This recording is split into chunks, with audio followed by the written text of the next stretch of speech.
আসসালামু আলাইকুম। ওয়ালাইকুম আসসালাম। আসসালামু আলাইকুম। আচ্ছা ভাই, ভালো আছেন না? তো এ বিষয়ে একটি হাদিস নিয়ে আলোচনা করব, সুনান আবু দাউদ থেকে, শিষ্টাচার অধ্যায় থেকে। আসসালামু আলাইকুম। ওয়ালাইকুম আসসালাম। 10 নাকি? আসসালামু আলাইকুম ওয়া রাহমাতুল্লাহ। ওয়ালাইকুম আসসালাম রাহমাতুল্লাহ। 20 নাকি? আসসালামু আলাইকুম ওয়া রাহমাতুল্লাহি ওয়া বারাকাতুহু। ওয়ালাইকুম আসসালাম রাহমাতুল্লাহি ওয়া বারাকাতুহু। 30 নাকি?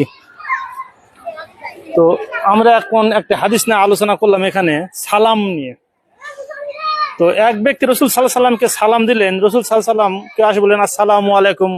রসুল সাল্লাল্লাহু আলাইহি সাল্লাম উত্তর দিয়ে বললেন 10 নাকি? দ্বিতীয়বার আরেকজন এসে বললেন আসসালামু আলাইকুম রাহমাতুল্লাহ। রসুল সাল্লাল্লাহু আলাইহি সাল্লাম বললেন ওয়ালাইকুম আসসালাম রাহমাতুল্লাহ, বললেন 20 নাকি? তৃতীয়বার এক ব্যক্তি এসে সালাম দিলেন, বললেন আসসালামু আলাইকুম রাহমাতুল্লাহি ওয়া বারাকাতুহু। রসুল সাল্লাল্লাহু আলাইহি সাল্লাম বললেন ওয়ালাইকুম আসসালাম ওয়া রাহমাতুল্লাহি ওয়া বারাকাতুহু। রসুল সাল্লাল্লাহু আলাইহি সাল্লাম বললেন 30 নাকি? হাদিস সুনান আবু দাউদ, শিষ্টাচার অধ্যায়।